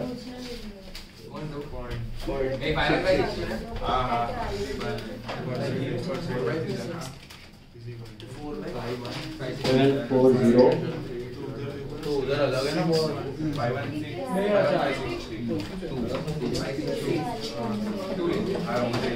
अरे रॉन्ग है भाई, डायरेक्टली प्रॉफिट ऑन कॉस्ट है, तो सेलिंग प्राइस है डायरेक्टली 66%। ऐसा थोड़ी कर सकता है, ये करने का है। इसके नीचे ये 88,850 तो ये ऐसा करना है। तो 83.33 हाँ मतलब नहीं 83.33 नहीं, तुम लोग है ना 16.66 डायरेक्टली माइनस कर रहा है। उसका तो प्रॉफिट ऑन एसपी लिया है, प्रॉफिट ऑन कॉस्ट ये 100 है, वो 116.66 तो क्रॉस मल्टीप्लाई करने का ऐसा 88,850 into 100 डिवाइडेड बाय 116.66।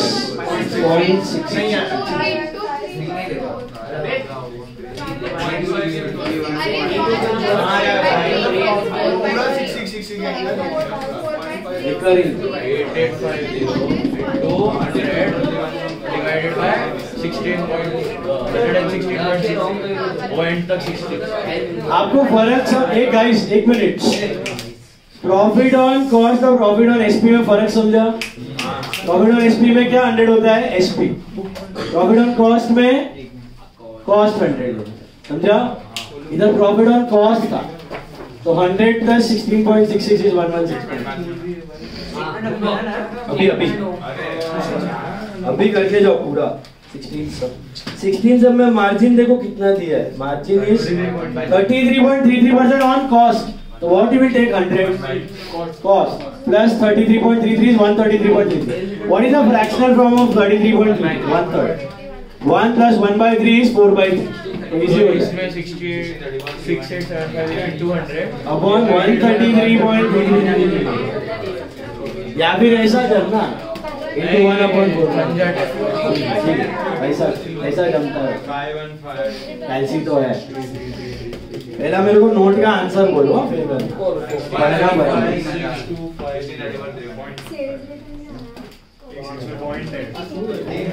कल पूरा रिकंसिलिएशन है, एब्सेंट मत रहना. कल भी मैं ही ले रहा हूँ. होमवर्क कर गया ना 3:15 से 5. 3:15 to 5. किसमें 3000 है ना सेल्स. 2 to 5.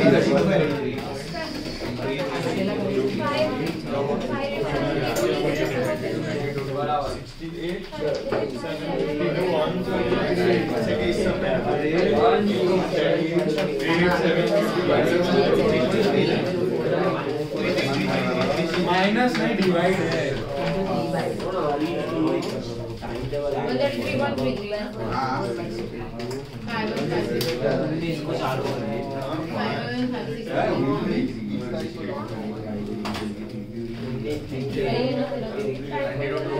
परसेंटेज नहीं करने का 133% थोड़ी होता है.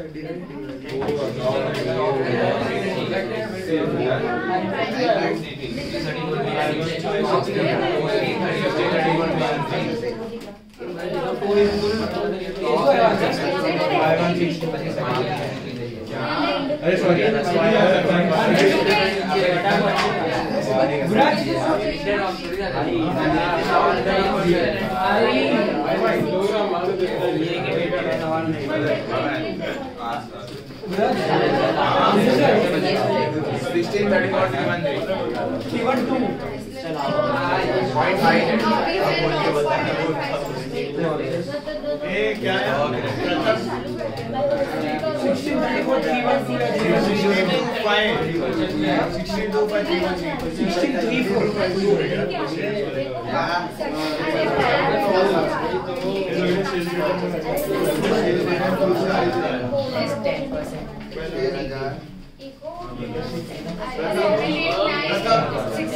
सेल्स कितना है?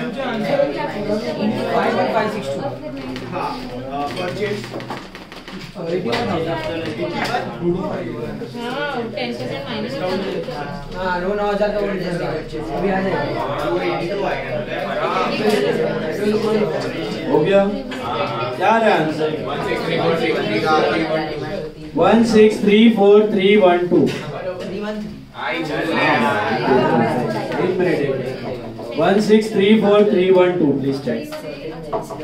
Show me the book and go.